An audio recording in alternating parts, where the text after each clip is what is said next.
네, 반갑습니다. 오늘 설교 제목이 뭐라고 하셨죠, 목사님께서? 네, 아빠한테 돌아가자라는 제목으로 말씀의 은혜를 함께 나누도록 하겠습니다. 성도님들은 누구를 가장 많이 사랑하십니까? 하나님 빼고. 나? 네, 요즘 친구들은 이렇게 물어보면 자기 자신을 가장 많이 사랑한다고 이렇게 말을 합니다.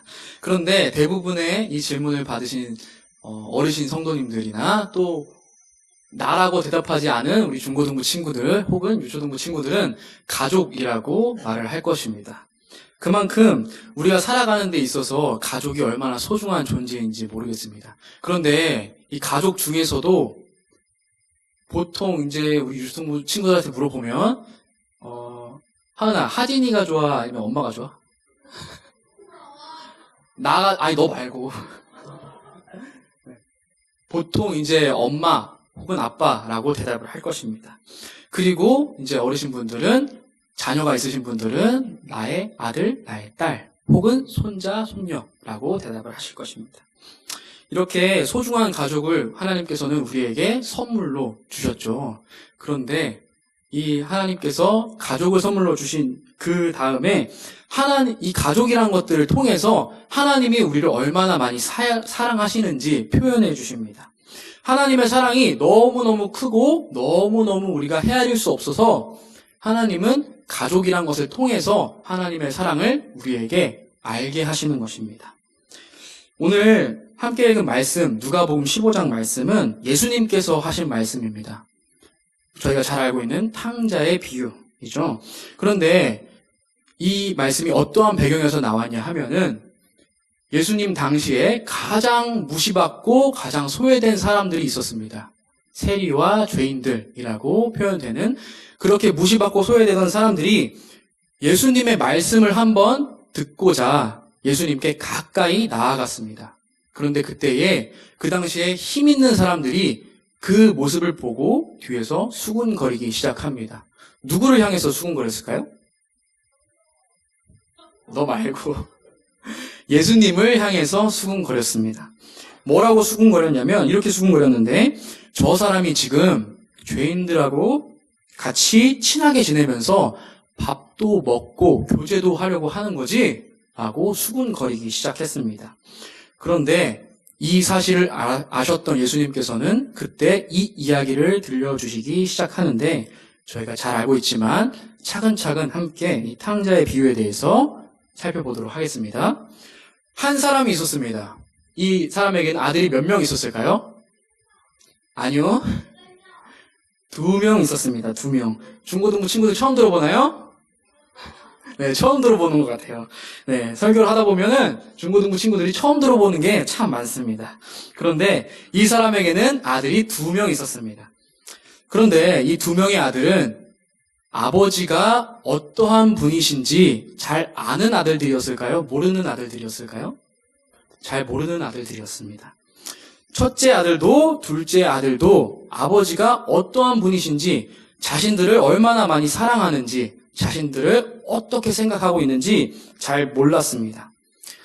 아마 대부분의 아들들이 이럴 것이라고 생각을 합니다. 부모가 되어보지 않으면 부모의 마음과 부모의 사랑을 잘 모르는 것 같습니다. 그런데 이 첫째와 둘째 중에 누가 조금 더 나았을까요? 너네도 처음 들어봐? 아닙니다. 첫째 아들이 둘째 아들보다는 조금 더 나았습니다. 왜냐하면 아버지의 마음은 잘 몰라도 이 아버지의 말씀만큼은 그래도 잘 들었다, 잘 지켰다라고 이제 저희가 함께 읽진 않았지만 뒷부분에 나와 있습니다. 그런데 둘째 아들은 아주 철이 없는 아들이었습니다. 아버지 말도 안 듣고 아버지 돈으로 노는 것만 좋아했습니다. 이제 어떤 학자들은 이 아들들의 나이가 아마 10대였을 것이다. 10대. 우리 지원아? 10대. 너네들 해당하는 이야기야. 너네들이 이야기야. 10대였을 거라고 말을 합니다. 그런데 어느 날 이 둘째 아들이 아주 철이 덜 든 둘째 아들이 아버지께 찾아가서 이렇게 말합니다. 아버지, 제가 돈이 필요해서 그러는데요. 나중에 아버지께서 돌아가시고 나면 저에게 주어질 그 유산 있잖아요. 그거 좀 미리 좀 땡겨주세요. 저한테 먼저 좀 주세요. 라고 말합니다. 아주 불효막심한 자식이었습니다. 그런데 보통 어떤 자녀가 자신이 나중에 받을 그 유산을 먼저 달라고 하겠습니까? 그런데 이렇게 철없고 아버지 마음도 모르고 자기 욕심만 아는 아들이 누구였다? 둘째 아들이었다. 그런데 이 아버지는 어찌나 좋은 분이셨는지 이렇게 말도 안 되는 둘째 아들의 요구를 들어주셨을까요? 아니면 들어주지 않으셨을까요? 예, 들어주셨습니다. 저였으면 아주 그냥 머리 한 대 쥐어박고 돌아가라고 했을 텐데 그게 아니라 네, 태구씨? 네, 그게 아니라 아들의 요구대로 나중에 아들에게 물려줄 그 재산을 먼저 줍니다. 이렇게 아버지의 재산을 일찍이도 물려받은 둘째 아들은 어떻게 했을까요? 그 유산을 가져다가 다 긁어 모아서 아주 먼 나라로 출국합니다. 가까운 나라도 아니고 먼 나라로 떠나는 것입니다. 그렇다면 거기서 내가 큰 돈을 먼저 받았으니까 그 나라로 가서 사업을 해야겠다. 아니면 공부, 유학을 해야겠다라고 생각을 했을까요? 아니었습니다. 뒤에 부분에 보면 알겠지만 여자랑 아주 그냥 신나게 놀고 흥청망청하게 음주 가문에 돈을 쓰면서 그렇게 보낸 것 같습니다. 저야 이렇게 마음 놓고 쓸 정도로 돈을 가져본 적도 없어서 잘 모르겠지만 아마도 아무리 큰 돈이라고 하더라도 그냥 생각 없이 막 쓰다 보면은 다 떨어지기는 하나 봅니다. 아들이 아버지에게서 미리 당겨받은 유산을 다 써버렸습니다. 그런데 하필이면 그 돈을 다 쓴 그때에 무엇이 발생했느냐? 그 나라에 흉년이 찾아왔습니다. 흉년은 뭐죠? 배가 너무너무 고픈 게 흉년이에요. 주변에 음식이 없는 게 흉년이에요. 그런데 돈이 없어도 길거리에 지나다니다 보면 막 열매도 맺혀 있고 곡식도 마음대로 먹을 수 있다면 그래도 돈이 없어도 괜찮을 텐데 하필이면 돈이 없어진 그때에 흉년이 찾아옵니다. 먹을 것을 구하기가 너무나도 어려워진 것이죠. 둘째 아들은 이제 더 이상 먹고 살 방법이 없어졌습니다. 그렇다면 이제 뭘 해야죠? 놀지 말고? 네, 일을 해야죠. 그런데 일할 생각은 처음 없었던 것 같아요.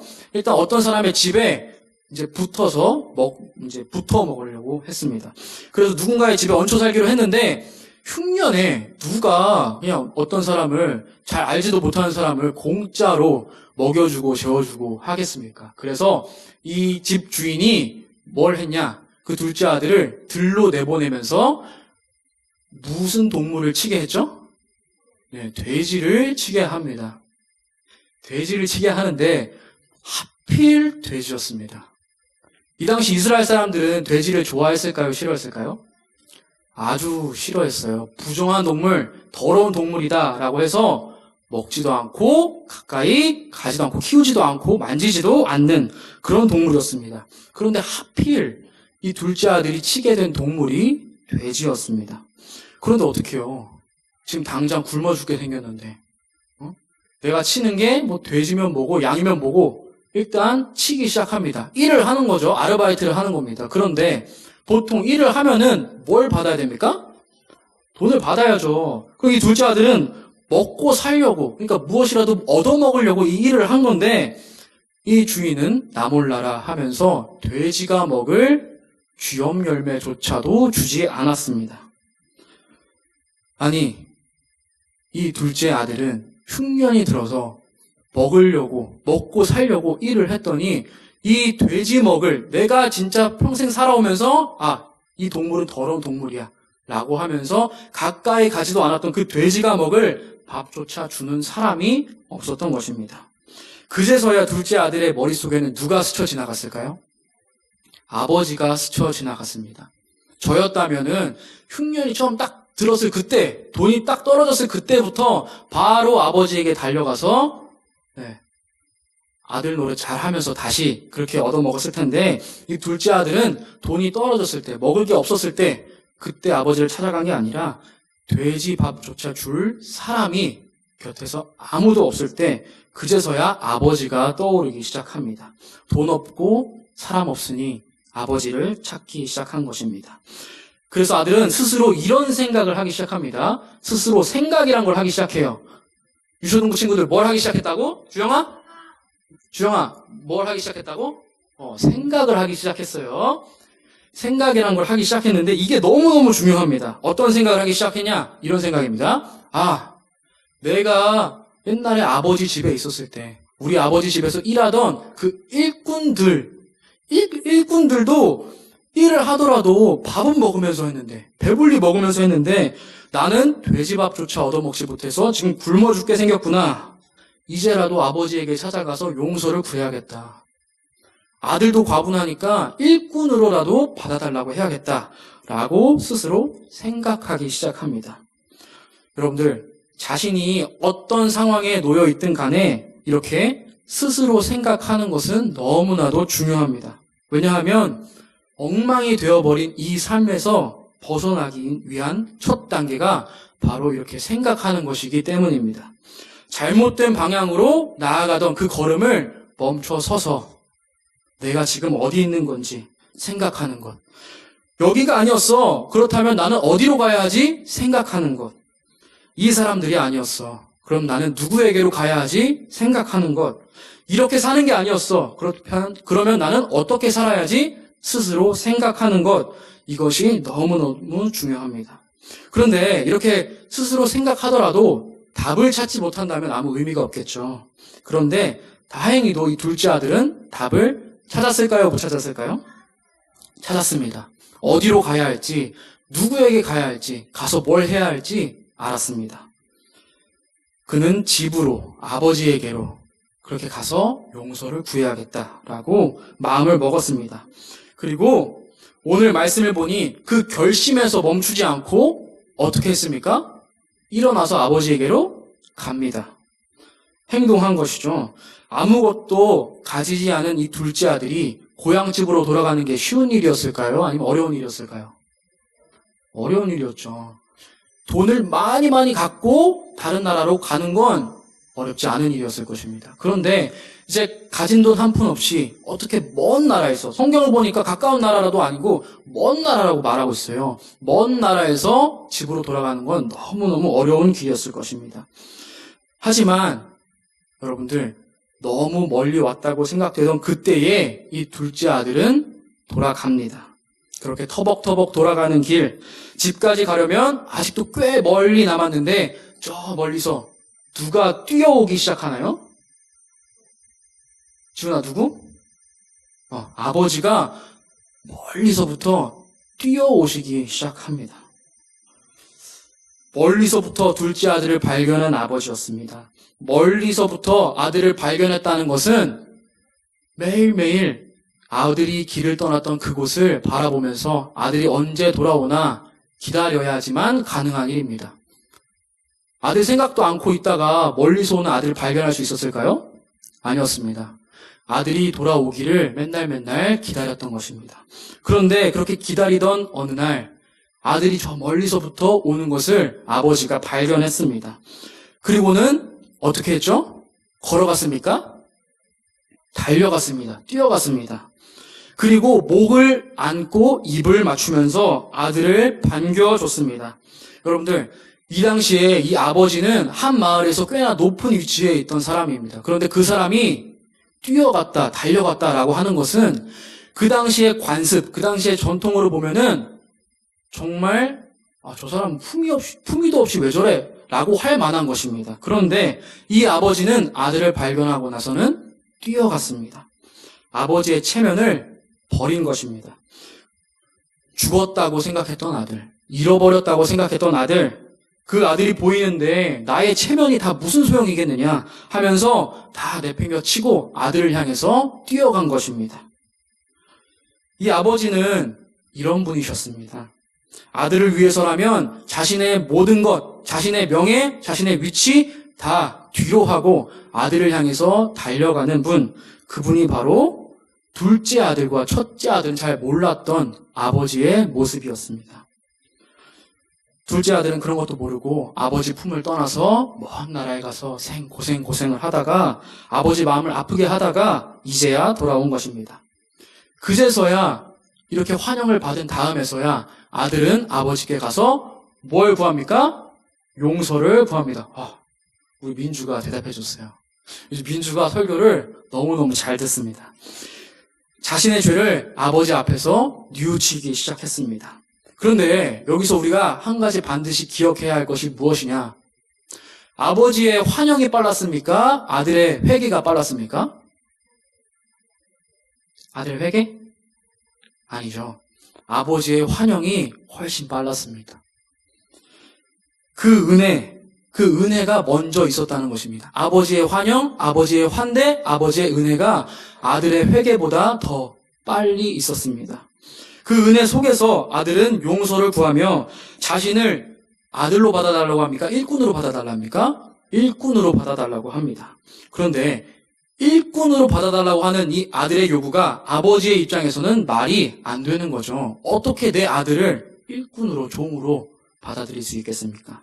그래서 아버지는 자신의 일꾼들을 시켜다가 아들에게 이런 것들을 가져다 달라고 합니다. 첫 번째, 가장 좋은 옷. 두 번째, 가장 좋은 반지. 세 번째, 가장 좋은 신발. 마지막으로는 가장 좋은 송아지. 가장 좋은 음식. 옷과 반지와 신발과 음식으로 잃어버렸던 아들이 돌아온 것을 반기면서 환영하면서 잔치를 벌입니다. 이 잔치에는 잃어버린 줄 알았던 아들, 죽은 줄 알았던 아들이 살아 돌아옴으로 인한 기쁨과 즐거움이 매우 충만했습니다. 이 이야기에는 인물이 총 몇 명 나올까요? 대표적으로. 그렇죠. 3명이라고 할 수 있죠. 첫 번째, 아버지. 두 번째, 첫째 아들. 마지막으로 둘째 아들이 나옵니다. 그런데 첫째 아들의 이야기는 오늘 설교에서 다루지 않도록 하고 아버지와 둘째 아들의 이야기라고 할 수 있죠. 그런데 이 이야기에서 아버지는 멀리서부터 돌아오는 아들을 달려가 반겨주신 이 아버지는 누구를 의미할까요? 좋아요. 너 나중에 언어 영역 점수 잘 받겠다, 야. 네. 하나님 아버지이십니다. 우리 하나님. 그렇다면 둘째 아들은 이 이야기에서 누구일까요? 너무 멀리 갔어. 너무 빨리 갔어. 하나님의 아들, 둘째 아들. 아니죠. 이 이야기에서는 목사님이 설교를 시작하면서 말했던 당시에 가장 무시받던 사람들, 당시에 가장 소외되던 사람들, 세리와 죄인들, 실제로도 사람들에게 나쁜 짓을 많이 한 사람들이었어요. 그런데도 불구하고 아빠이신 하나님께서는 돌아오는 아들이 얼마나 더럽고 얼마나 추하고 얼마나 못났든지와 상관없이 이 아들을 달려가서 맞이해 주십니다. 아버지께서는 너 도대체 어디 갔다 이제 온 거야? 왜 아버지의 것, 왜 나의 것을 다 탕진하고 돌아온 거야? 여기가 어디라고 돌아오는 거야? 라고 쫓아내면서 혼내지 않으셨습니다. 더 나아가서 아버지께서는 돌아오는 자격 없는 아들을 향해서 종이라고, 일꾼이라고 부르지 않으시고 아들이라고 다시 한번 불러주십니다. 저희는 이것을 뭐라고 부를까요? 두 글자? 은혜라고 부릅니다. 우리 모두가 이 둘째 아들과 같은 사람들입니다. 이제 우리가 나오는 겁니다. 우리 모두가 이 둘째 아들과 같은 사람들입니다. 이 이야기를 읽을 때 보통은 이렇게 읽죠. 나는 첫째 아들일까? 나는 둘째 아들일까? 이런 고민할 필요가 없습니다. 왜냐하면 우리 모두가 다 둘째 아들이기 때문입니다. 그리고 더 나아가서 첫째 아들도 될 수가 있죠. 그런데 기본적으로는 우리 모두가 다 둘째 아들이었고 지금도 둘째 아들일 수 있습니다. 하나님의 자녀가 나는 이미 하나님의 아들이 되었어, 하나님의 딸이 되었어 라고 했음에도 불구하고 하나님을 떠나서 하나님의 속을 썩일 수 있는 그런 둘째 아들입니다. 둘째 아들처럼 하나님을 떠난 우리가 해야 할 일은 딱 한 가지 있는데 뭘까요? 오늘 설교의 제목 뭐였죠? 아빠한테 돌아가자. 이것 하나밖에 없습니다. 내가 지금 잘못 살고 있구나. 라고 깨닫고 잠시 멈춰서서 생각을 해야 되는데 첫 번째로 누구를 생각해야 되냐? 하나님 아버지를 생각해야 합니다. 아빠이신 하나님을 기억하고 그리고 그분께로 돌아가는 것, 그것이 우리가 해야 할 일입니다. 돌아가야지. 아, 내일 돌아가야지. 다음날 돌아가야지. 라고 생각만 하지 말고 진짜 돌아가야 합니다. 오늘이 몇 월 며칠입니까? 네, 12월 29일. 2019년의 마지막 주일 예배입니다. 한 해가 다 끝나갑니다. 한 해의 끝에 서서 우리가 우리 스스로를 돌아봤을 때 우리는 얼마나 하나님과 가까이 붙어 있습니까? 포도나무의 비유 알죠? 네. 여기서 포도나무와 가지가 나오는데 포도나무는 누구죠? 하나님, 예수님이십니다. 그럼 가지는 누구죠? 우리입니다. 가지는 포도나무에 어떻게 있어야 됩니까? 꼭 달라붙어 있어야 하죠. 그래야 영향을 많이 받을 수 있습니다. 이 비유를 다시 한번 기억해 볼 때에 우리는 2019년에 이 마지막에 서서 하나님과 얼마나 가까이 붙어 있는지 생각을 해봤으면 좋겠습니다. 혹시 이 둘째 아들이 아버지를 떠나서 머나먼 나라로 갔던 것처럼 점점 아버지께로부터 멀리 떨어지고 있지는 않으십니까? 아니면 이미 둘째 아들이 그랬던 것처럼 멀리 떨어져 계시지는 않습니까? 생각해 보길 원합니다. 연말이 되면은 우리 마음이 어떻습니까? 조금 이상하죠. 이렇게 한 해가 또 가는구나. 생각도 많아지고 한 해를 돌아보게 됩니다. 그리고 우리 스스로를 돌아보게 되는 시간이 바로 연말입니다. 그런데 이렇게 연말에 서서 올 한 해는 어떻게 보냈지? 이렇게 생각할 수 있다는 게 바로 복이고 기회입니다. 둘째 아들이 스스로를 돌이켜보고 스스로를 돌아보고 아버지에게로 돌아가야겠다라고 결심했던 것처럼 우리도 스스로를 돌아봐야만 합니다. 저는 이렇게 스스로를 돌아볼 수 있음도 반드시 하나님의 은혜로만 가능하다고 믿습니다. 왜냐하면 하나님의 은혜가 아니면 우리는 절대 우리 스스로를 진정으로 진심으로 돌아볼 수가 없기 때문입니다. 우리가 지금 어떤 상황에 처해 있는지, 우리의 영이 얼마나 메말라 있는지 돌아볼 수 있음이 은혜입니다. 왜냐하면 회복이 거기서 시작되기 때문입니다. 건강검진 다들 하십니까? 네. 건강검진이 너무너무 중요하다라는 말들을 많이 합니다. 왜냐하면 이 건강검진을 통해서 나에게 어떤 병이 있는지 아는 것에서부터 치료가 시작되기 때문입니다. 그래서 중요합니다. 새해를 앞두고 우리 모두 하나님 앞에서 우리 스스로를 돌아보길 원합니다. 나는 지금 몸과 영이 건강한가? 나는 지금 내가 있어야 할 자리에 있는가? 나는 지금 아버지와 가까이, 예수님과 가까이 붙어 있는가? 스스로를 돌아봤으면 좋겠습니다. 그리고 만약에 그렇지 못하다고 한다면 이제 돌아올 새해에는 아버지께 반드시 돌아갔으면 좋겠습니다. 결심만 하지 말고 진짜로 돌아갔으면 좋겠습니까? 어떻게 돌아가야 합니까? 말씀 앞으로 가야죠. 예배의 자리로 나아가야죠. 그리고 기도해야죠. 기도의 자리로 나아가야죠. 그렇게 돌아가서 우리의 병든 영혼을 치료해 주시는 의사이신 예수님 앞으로 돌아가서 치료받고, 그리고 지금 영이 메말라 있다면, 영이 말라붙어 있다면 우리에게 끊임없이 음식과 물을 허용해 주시는, 공급해 주시는 예수님께 나아가서 우리의 영을 살찌워야죠.